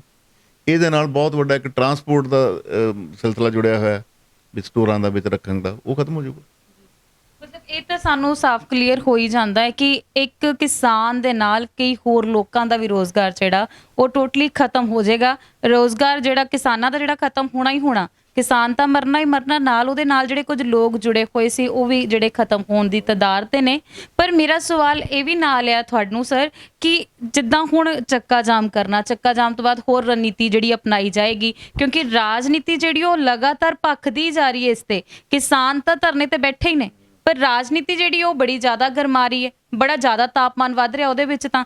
ਪਰ ਉਹ ਕਿਸ ਹਾਲਾਤਾਂ ਵੱਲ ਲੈ ਕੇ ਜਾਏਗੀ ਇਹ ਸਿਆਸਤ ਜਿਹੜੀ ਕਿਸਾਨਾਂ ਨੂੰ, ਜਾਂ ਕਿਸਾਨਾਂ ਨੂੰ ਇਨਸਾਫ ਮਿਲੂਗਾ ਜਾਂ ਨਹੀਂ, ਜਾਂ ਸਿਰਫ ਸਿਆਸੀ ਰੋਟੀਆਂ ਜਿਹੜੀਆਂ ਉਹੀ ਸੇਕੀਆਂ ਜਾਣਗੀਆਂ? ਦੇਖੋ, ਜਿਸ ਤਰ੍ਹਾਂ ਦਾ ਮਸਲਾ, ਇਹ ਇਕੱਲਾ ਕਿਸਾਨਾਂ ਦਾ ਹੀ ਕੰਸਰਨ ਨਹੀਂ, ਇਹ ਹਿੰਦੁਸਤਾਨ ਦੀ ਜਿਹੜੀਆਂ ਰਾਜਨੀਤਿਕ ਪਾਰਟੀਆਂ ਨੇ, ਜਿਹੜੀਆਂ ਲੋਕਾਂ ਦੇ ਭਲਾਈ ਚਾਹੁੰਦੀਆਂ ਨੇ, ਜਿਹੜੀਆਂ ਸੈਕੂਲਰਿਜ਼ਮ 'ਤੇ ਵਿਸ਼ਵਾਸ ਕਰਦੀਆਂ ਨੇ, ਜਿਹੜੀਆਂ ਜਮਹੂਰੀਅਤ 'ਤੇ ਵਿਸ਼ਵਾਸ ਕਰਦੀਆਂ ਨੇ ਹਿੰਦੁਸਤਾਨ ਦੇ ਵਿੱਚ, ਉਹਨਾਂ ਸਾਰਿਆਂ ਲਈ ਚਿੰਤਾ ਦਾ ਮਾਮਲਾ ਹੈਗਾ। ਕਿਉਂਕਿ ਇਹ ਪਾਲਿਸੀਆਂ ਸਿੱਧਾ ਦਾ ਸਿੱਧਾ ਡਿਕਟੇਟਰਸ਼ਿਪ ਦਾ ਰੂਪ ਨੇ, ਅਤੇ ਡਿਕਟੇਟਰਸ਼ਿਪ ਦਾ ਵਿਰੋਧ ਰਾਜਸੀ ਪਾਰਟੀਆਂ ਕਿਉਂ ਨਾ ਕਰਨਗੀਆਂ? ਉਹਨਾਂ ਦਾ ਫਰਜ਼, ਜਿਸ ਪਾਸੇ ਨੂੰ ਦੇਸ਼ ਲਿਜਾਇਆ ਜਾ ਰਿਹਾ, ਜੁਮਲੇ ਨੇ ਜਿਵੇਂ ਮੈਂ ਪਹਿਲਾਂ ਦੱਸਿਆ ਸੀ ਵੀ ਜੀ ਹਰ ਇੱਕ ਦੇ ਖਾਤੇ 'ਚ 15,000 ਰੁਪਈਆ ਆ ਜਾਊਗਾ, ਫਲਾਣਾ ਆ ਜਾਊਗਾ, ਕੁਛ ਕਿੰਨਾ ਕੁਛ ਸੀ, ਇਹੀ ਜੀ ਬਾਹਰਲਾ ਸਾਰਾ ਪੈਸਾ ਲਿਆਵਾਂਗੇ। ਕੀ ਹੋਇਆ? ਇੱਕ ਭਰਮਾ ਕੇ ਲੋਕਾਂ ਨੂੰ ਲੁੱਟ ਲੈਂਦੇ ਨੇ। ਇਸੇ ਤਰੀਕੇ ਦੇ ਨਾਲ ਇਹ ਜਿਹੜਾ ਸਾਰਾ ਤੁਸੀਂ ਇਹ ਦੱਸੋ, ਜਦੋਂ ਹਾਹਾਕਾਰ ਮਚੀ ਹੋਵੇ, ਇੱਕ ਬਹੁਤ ਵੱਡਾ ਸੈਕਸ਼ਨ ਹੈ ਹਿੰਦੁਸਤਾਨ ਦੇ ਵਿੱਚ ਜਿਹੜਾ ਖੇਤੀਬਾੜੀ ਦਾ, ਉਹਦੇ ਉੱਤੇ ਐਡਾ ਵੱਡਾ ਹਮਲਾ ਹੋਇਆ ਹੋਵੇ, ਅਤੇ ਰਾਜਸੀ ਪਾਰਟੀਆਂ ਕਿਵੇਂ ਚੁੱਪ ਪੈਣਗੀਆਂ? ਉਹਨਾਂ ਦਾ ਫਰਜ਼ ਹੈ ਵੀ ਇਸ ਮੌਕੇ ਦੇ ਉੱਤੇ ਸਾਰਿਆਂ ਦਾ ਉਹ ਕਿਸਾਨੀ ਦੀ ਬਾਂਹ ਫੜਨ, ਅੱਗੇ ਆਉਣ, ਇਹ ਜਿਹੜਾ ਹੈਗਾ ਆਰਡੀਨੈਂਸ ਰੱਦ ਕਰਵਾਉਣ ਦੇ ਵਿੱਚ ਪ੍ਰੈਸ਼ਰ ਬਿਲਡ ਕਰਨ। ਔਰ ਇਹ ਸਾਰਾ ਦੇਖੋ, ਇਕੱਲੀਆਂ ਕਿਸਾਨ ਜਥੇਬੰਦੀਆਂ ਨਹੀਂ, ਇਹਨਾਂ ਦੇ ਨਾਲ ਹੋਰ ਵੀ ਜਿਹੜੀਆਂ ਜਥੇਬੰਦੀਆਂ ਨੇ ਕੰਮ ਕਰਦੀਆਂ, ਉਹ ਵੀ ਮੋਰਲ ਸਪੋਰਟ ਦੇ ਰਹੀਆਂ ਨੇ। ਜਿਹੜੀਆਂ ਰਾਜਨੀਤਿਕ ਪਾਰਟੀਆਂ, ਆਪੋਜੀਸ਼ਨ ਪਾਰਟੀਆਂ ਨੇ, ਜਿਹੜੀਆਂ ਦੇਸ਼ ਦੇ ਵਿੱਚ ਇੱਕ ਜਮਹੂਰੀਅਤ ਦੀਆਂ ਲੰਬਰਦਾਰ ਨੇ, ਖੱਬੀਆਂ ਪਾਰਟੀਆਂ ਖਾਸ ਕਰਕੇ, ਉਹ ਇਹਨਾਂ ਦੇ ਨਾਲ ਨੇ ਸਾਰੀਆਂ। ਇਹ ਤਾਂ ਕੁਦਰਤੀ ਹੋਏਗਾ, ਰਾਜਨੀਤੀ ਤਾਂ ਹੋਏਗੀ। ਜਦੋਂ ਇੱਕ ਬੀਜੇਪੀ ਨੇ ਆਪਣੀ ਇੱਕ ਰਾਜਨੀਤੀ ਚਲਾਈ ਹੋਈ ਹੈ, ਇਸ ਦੇਸ਼ ਦੇ ਵਿੱਚ ਇੱਕ ਹਿੰਦੂਤਵਾ ਦਾ ਉਹਨਾਂ ਨੇ ਲਾਇਆ ਹੋਇਆ, ਕੀ ਹੋ ਰਿਹਾ ਸਟੇਟਾਂ ਦੇ ਵਿੱਚ? ਹੁਣ ਜੋ RSS ਵਾਲੇ ਜਾਂ ਸ਼ਿਵ ਸੈਨਾ, ਚਲੋ ਅਜੇ ਵੱਖਰਾ ਹੈਗਾ ਮਾਮਲਾ, ਇਹਨਾਂ ਦੀ ਪਾਲਿਸੀਆਂ ਨੇ, ਦੇਸ਼ ਦੇ ਵਿੱਚ ਹਿੰਦੂਤਵਾ ਦਾ ਏਜੰਡਾ ਲਾਗੂ ਹੋ ਰਿਹਾ, ਹੌਲੀ ਹੌਲੀ ਹੋ ਰਿਹਾ। ਯੂਪੀ ਦੇ ਵਿੱਚ ਉਹਦੀ ਸਭ ਤੋਂ ਵੱਡੀ ਮਿਸਾਲ ਦੇਖ ਰਿਹਾ। ਇਹ ਸਾਰੇ ਦੇਸ਼ 'ਚ ਵਰਤਾਰਾ ਲਿਆਉਣਗੇ, ਅਤੇ ਇਸ ਹਮਲੇ ਨੂੰ ਜੇ ਰੋਕਾਂਗੇ ਨਹੀਂ, ਜਿਹੜੀਆਂ ਪਾਰਟੀਆਂ ਦੀ ਜ਼ਿੰਮੇਵਾਰੀ ਹੈ, ਜਿਹੜੀਆਂ ਦੇਸ਼ ਦੇ ਵਿੱਚ ਜਮਹੂਰੀਅਤ 'ਤੇ ਵਿਸ਼ਵਾਸ ਰੱਖਣ ਵਾਲੀਆਂ ਨੇ, ਜਿਹੜੀਆਂ ਸੈਕੂਲਰਿਜ਼ਮ 'ਤੇ ਵਿਸ਼ਵਾਸ ਰੱਖਣ ਵਾਲੀਆਂ ਨੇ, ਜਿਹੜੀਆਂ ਗਰੀਬ ਦੀ ਇੱਕ ਭਲਾਈ ਲਈ ਕੰਮ ਕਰਨ ਵਾਲੀਆਂ ਨੇ, ਉਹਨਾਂ ਦਾ ਫਰਜ਼ ਹੈ ਕਿ ਇਹੋ ਜਿਹੇ ਹਮਲਿਆਂ ਨੂੰ ਰੋਕਣਾ ਅਤੇ ਲੜਨਾ, ਇਹ ਫਰਜ਼ ਹੈ। ਔਰ ਕਿਸਾਨਾਂ ਦੀ ਬਾਂਹ ਫੜਨੀ ਸਾਰਿਆਂ ਦਾ ਇਸ ਵੇਲੇ ਨੈਤਿਕ ਤੌਰ 'ਤੇ ਫਰਜ਼ ਹੈ। ਇਹਨੂੰ ਤੁਸੀਂ ਕੁਦਰਤ ਰਾਜਨੀਤੀ ਤਾਂ ਹੈ ਹੀ, ਹੋਏਗੀ, ਕਿਉਂ ਨਾ ਹੋਏਗੀ। ਜੇ ਤੁਸੀਂ ਉਸ ਇੱਕ ਝੂਠ ਤੇ ਆਧਾਰਿਤ ਰਾਜਨੀਤੀ ਨੂੰ ਹਰਾਉਣਾ ਹੈ, ਇਹੋ ਜਿਹੇ ਹਮਲਿਆਂ ਨੂੰ ਖਤਮ ਕਰਨਾ ਹੈ, ਤੇ ਉਸੇ ਪੱਧਰ ਤੇ ਜਵਾਬ ਤੇ ਲੜਨਾ ਪਏਗਾ। ਹੁਣ ਇਹ ਭਵਿੱਖ ਜਾਣੇਗਾ ਵੀ ਇਹ ਅੰਦੋਲਨ ਕਿੰਨਾ ਕੁ ਸਖਤ ਹੁੰਦਾ, ਇਹਦੇ ਵਿੱਚ ਹੋਰ ਕਿੰਨਾ ਕੁ ਮੋਮੈਂਟਮ ਬਣਦਾ, ਕਿੰਨਾ ਕੁ ਇਹਦਾ ਘੇਰਾ ਵਿਸ਼ਾਲ ਹੁੰਦਾ, ਇਹਦੇ 'ਚ ਕਿੰਨਾ ਪ੍ਰੈਸ਼ਰ ਬਣਾ ਕੇ ਸਰਕਾਰ ਨੂੰ ਮਜਬੂਰ ਕਰਦੇ ਨੇ ਰੱਦ ਕਰਾਉਣ ਲਈ, ਜਾਂ ਸਰਕਾਰ ਆਪਣਾ ਰਿਪਰੈਸ਼ਨ ਵੀ, ਤਸ਼ੱਦਦ ਵੀ ਕਰ ਸਕਦੀ, ਕਈ ਕੁਝ ਕਰ ਸਕਦੀ। ਉਹ ਇਸ ਵੇਲੇ ਉਹ ਪਾਵਰ 'ਚ ਨੇ, ਉਹਨਾਂ ਕੋਲ ਬਹੁਤ ਮੱਤ ਹੈ। ਜਿਵੇਂ ਰਾਜਾ ਸਾਹਿਬ 'ਚ ਧੱਕਾ ਕੀਤਾ ਉਹਨਾਂ ਨੇ ਕਿ ਬਿਨਾਂ ਵੋਟਾਂ ਤੋਂ ਹੀ ਕਾਨੂੰਨ ਪਾਸ ਕਰਕੇ ਉਹ ਮਾਰਿਆ। ਇਸ ਤਰੀਕੇ ਨਾਲ ਇਹ ਐਜੀਟੇਸ਼ਨ ਨੂੰ ਦਬਾਉਣ ਲਈ ਉਹ ਕੀ ਕਰਦੇ ਨੇ, ਇਹ ਉਹਨਾਂ ਦਾ ਹਿੱਸਾ। ਦੂਜਾ, ਰਾਜਨੀਤਿਕ ਪਾਰਟੀਆਂ ਜਿਹੜੀਆਂ ਕਿਸਾਨਾਂ ਦੀ ਭਲਾਈ ਲਈ ਚਾਹੁੰਦੀਆਂ ਨੇ, ਉਹਨਾਂ ਨੂੰ ਆਉਣਾ ਚਾਹੀਦਾ, ਮਦਦ ਕਰਨੀ ਚਾਹੀਦੀ, ਹੋ ਰਹੀ ਹੈ। ਔਰ ਇਹ ਸਾਹਮਣੇ ਹੈਗਾ, ਕੋਈ ਇਹ 'ਚ ਲੁਕੀ ਛਿਪੀ ਦੀ ਗੱਲ ਹੈ ਹੀ ਨਹੀਂ। ਰਾਜਨੀਤਿਕ ਪਾਰਟੀਆਂ ਕਿਸ ਕੰਮ ਲਈ ਹੁੰਦੀਆਂ ਨੇ? ਉਹਨਾਂ ਦੇ ਵੀ ਏਜੰਡੇ ਨੇ ਨਾ। ਦੇਸ਼ ਦੇ ਵਿੱਚ ਜੇ ਹੁਣ ਕਾਂਗਰਸ ਦਾ ਹੈ, ਕਮਿਊਨਿਸਟਾਂ ਦਾ ਹੈ ਸਾਰਾ, ਉਹ ਇੱਕ ਜਮਹੂਰੀਅਤ ਵਾਲਾ ਪ੍ਰਬੰਧ ਚਾਹੁੰਦੀਆਂ ਨੇ, ਤੇ ਜੇ ਉਹਦੇ ਉੱਤੇ ਸੱਟ ਵੱਜਦੀ ਹੋਵੇ ਤੇ ਰਾਜਨੀਤਿਕ ਪਾਰਟੀਆਂ ਕਿਵੇਂ ਚੁੱਪ ਕਰਕੇ ਬਹਿਣਗੀਆਂ? ਠੀਕ ਨਾ। ਇਹ ਸਿੱਧੀ ਸਾਦੀ ਇੱਕ ਜਿਹੜੀ ਮਿਸਾਲ ਬਣ ਗਈ ਆ। ਇੱਕ ਤਾਂ ਪਹਿਲਾਂ ਬਿੱਲ ਇਹੋ ਜਿਹਾ ਲੈਣ, ਇਹਦੀ ਲੋੜ ਕੋਈ ਨਹੀਂ ਸੀ। ਜਦੋਂ ਇੱਕ ਦੇਸ਼ ਕਰੋਨਾ ਨਾਲ ਜੂਝ ਰਿਹਾ, ਇਸ ਵੇਲੇ ਇੱਕ ਵੱਡੀ ਹੈਗੀ, ਉਹਨੂੰ ਪਹਿਲਾਂ ਨਜਿੱਠ ਲਓ। ਇਹੋ ਜਿਹਾ ਸਿਸਟਮ ਬਣਾ ਕੇ ਵੀ ਕਾਹਲੀ 'ਚ ਅੱਧੀ ਸੀਟਾਂ ਉੱਧਰ ਕਰਦੀਆਂ, ਅੱਧੀਆਂ ਉੱਧਰ ਕਰਦੀਆਂ, ਕਿਸੇ ਦੀ ਸੁਣੋ ਕਿਸੇ ਦੀ ਨਾ ਸੁਣੋ, ਉੱਤੇ ਬਹਿਸ ਨਹੀਂ ਕਰਾਉਣੀ। ਇੱਕ ਦੀ ਹੋਇਆ ਪਾਰਲੀਮੈਂਟ ਦੇ ਵਿੱਚ, ਇਤਿਹਾਸ ਅੱਜ ਤੱਕ ਦੇ ਵਿੱਚ, ਕਿ ਬਿਨਾਂ ਬਹਿਸ ਕਰਾਇਆ ਤੁਸੀਂ ਸਾਰਾ ਕੁਝ ਪਾਸ ਕਰਾਈ ਜਾਓ। ਤੁਸੀਂ ਆਪੋਜੀਸ਼ਨ ਦੇ ਵਿੱਚ ਰੱਖਦੇ ਹੋ, ਸਿਲੈਕਟ ਕਮੇਟੀ ਹੁੰਦੀ ਉੱਤੇ ਡਿਸਕਸ਼ਨ ਹੁੰਦੀ ਬਕਾਇਦਾ, ਕਈ ਦਿਨ ਡਿਸਕਸ਼ਨ ਹੁੰਦੀ, ਅਮੈਂਡਮੈਂਟਸ ਪੇਸ਼ ਹੁੰਦੀਆਂ ਨੇ। ਅਮੈਂਡਮੈਂਟਾਂ ਸੁਣੀਆਂ ਹੀ ਨਹੀਂ, ਪੇਸ਼ ਹੋਈਆਂ ਨੇ ਅਮੈਂਡਮੈਂਟਾਂ, ਉਹ ਤਾਂ ਕਿਸੇ ਨੇ ਸੁਣਿਆ ਹੀ ਨਹੀਂ, ਵਿਚਾਰ ਹੀ ਨਹੀਂ ਕੀਤਾ। ਚਲੋ ਜੀ ਪਾਸ। ਲੋਕ ਸਭਾ ਦੇ ਵਿੱਚ ਇਹਨਾਂ ਕੋਈ ਬਹੁਤ ਗਿਣਤੀ ਸੀ, ਕਰ ਲਿਆ। ਰਾਜਾ ਸਭਾ 'ਚ ਹੈ ਨਹੀਂ ਸੀ, ਉੱਥੇ ਤੱਕ ਨਾ ਕਰ ਲਿਆ, ਬਿਨਾਂ ਵੋਟਾਂ ਨਹੀਂ ਪਾਈਆਂ। ਤੁਸੀਂ ਇਸ ਮਾਮਲੇ 'ਚ ਕਰਨਾ ਪਊਗਾ ਸਾਰਾ। ਇਹ ਇਹਦਾ ਹੈ। ਭਵਿੱਖ ਕੀ ਦੇਖਦੇ ਤੁਸੀਂ ਇਹਦਾ, ਕਿ ਵਾਕਈ ਇਨਸਾਫ ਮਿਲੇਗਾ ਕਿਸਾਨਾਂ ਨੂੰ? ਜਾਂ ਜਿੱਦਾਂ ਐਨਆਰਸੀ ਦਾ ਰੋਲਾ ਪਿਆ ਸੀਗਾ, ਐਨਆਰਸੀ ਤੇ ਬਹੁਤ ਪ੍ਰਦਰਸ਼ਨ ਕੀਤਾ ਸੀ ਲੋਕਾਂ ਨੇ, ਦਿੱਲੀ ਦੇ ਵਿੱਚ ਕਿੰਨੇ ਦਿਨ ਬੈਠੇ ਰਹੇ ਲੋਕ, ਫਿਰ ਕਰੋਨਾ ਆ ਗਿਆ ਜਿਹਦੇ ਕਰਕੇ ਉਹਨਾਂ ਨੂੰ ਉੱਠਣਾ ਪਿਆ, ਤੇ ਹੁਣ ਫਿਰ ਕਰੋਨਾ ਦੀ ਸਿਚੁਏਸ਼ਨ ਚੱਲ ਰਹੀ ਹੈ, ਤੇ ਕਰੋਨਾ ਦੀ ਸਿਚੁਏਸ਼ਨ ਦੇ ਵਿੱਚ ਲੋਕ ਫਿਰ ਦੁਬਾਰਾ ਚੱਕਾ ਜਾਮ ਕਰ ਰਹੇ ਨੇ। 25 ਤਰੀਕ ਨੂੰ ਬੰਦ ਦੀ ਕਾਲ ਦੇ ਦਿੱਤੀ ਗਈ ਹੈ। ਉਹ ਸਾਰੀਆਂ ਚੀਜ਼ਾਂ ਨੂੰ ਤੁਸੀਂ ਕੀ ਭਵਿੱਖ ਦੇਖਦੇ ਕਿਸਾਨਾਂ ਦਾ? ਦੇਖੋ, ਇਸ ਵੇਲੇ ਇਹ ਗੱਲ ਕੋਈ ਕਹਿ ਦੇਣੀ ਵੀ ਭਵਿੱਖ ਇਹ ਰੱਦ ਕਰਵਾ ਦੇਣਗੇ, ਕਹਿਣਾ ਮੁਸ਼ਕਿਲ ਲੱਗਦਾ। ਪਰ ਜਿਸ ਤਰੀਕੇ ਦੇ ਨਾਲ ਵਿਰੋਧ ਹੋ ਰਿਹਾ ਸਾਰੀ ਦੇਸ਼ ਭਰ ਦੇ ਵਿੱਚ, ਸਾਰੀਆਂ ਰਾਜਨੀਤਿਕ ਪਾਰਟੀਆਂ ਵੱਲੋਂ, ਸਿਵਾਏ ਮੋਦੀ ਜੀ ਦੇ ਨਾਲ ਜਿਹੜੀਆਂ ਆਪਣੇ ਹਿੱਤਾਂ ਨਾਲ ਜੁੜੀਆਂ ਹੋਈਆਂ ਨੇ ਉਹਨਾਂ ਨੂੰ ਛੱਡ ਕੇ, ਸਾਰੀਆਂ ਜਥੇਬੰਦੀਆਂ, ਆਮ ਲੋਕ, ਖੇਤੀ ਮਾਹਰ, ਜਿਹੜੇ ਇਸ ਫੀਲਡ ਦੇ ਅਰਥ ਸ਼ਾਸਤਰੀ ਨੇ, ਉਹ ਸਾਰੇ ਕਰਲਾ ਰਹੇ ਨੇ ਵੀ ਤੁਸੀਂ ਇਹ ਕੀ ਕਰ ਰਹੇ ਹੋ। ਜੇ ਇਹਨਾਂ ਨੂੰ ਵੀ ਅੱਖੋਂ ਪਰੋਖੇ ਕਰਕੇ, ਤੇ ਫਿਰ ਤੈਨੂੰ ਪਤਾ ਵੀ ਜਿਹੜੀ ਡਿਕਟੇਟਰਸ਼ਿਪ ਹੁੰਦੀ ਨਾ, ਡਿਕਟੇਟਰ, ਉਹ ਇੱਕ ਇਤਿਹਾਸ ਦੇਖਿਆ ਨਾ ਹਿਟਲਰ ਤੇ ਮੁਸੋਲਿਨੀ ਦਾ, ਇਹ ਉਸ ਤਰ੍ਹਾਂ ਦਾ ਡਿਕਟੇਟਰ ਜਦੋਂ ਹੋਏਗਾ ਤੇ ਲੋਕ ਕੁਰਬਾਨੀਆਂ ਦਿੰਦੇ ਨੇ, ਕੁਰਬਾਨੀਆਂ ਦੇਣੀਆਂ ਪੈਣੀਆਂ ਨੇ। ਜੇ ਤਸ਼ੱਦਦ ਹੋਏਗਾ ਇਹ ਮਸਲਾ ਹੋਰ ਭਟਕੇਗਾ, ਤੇ ਜੇ ਇਸੇ ਲੈਵਲ ਤੇ ਸਰਕਾਰ ਤਸ਼ੱਦਦ ਤੇ ਉਤਾਰੂ ਹੋ ਜਾਂਦੀ ਹੈ ਤੇ ਫਿਰ ਕੁਰਬਾਨੀਆਂ ਵੀ ਹੋਣਗੀਆਂ।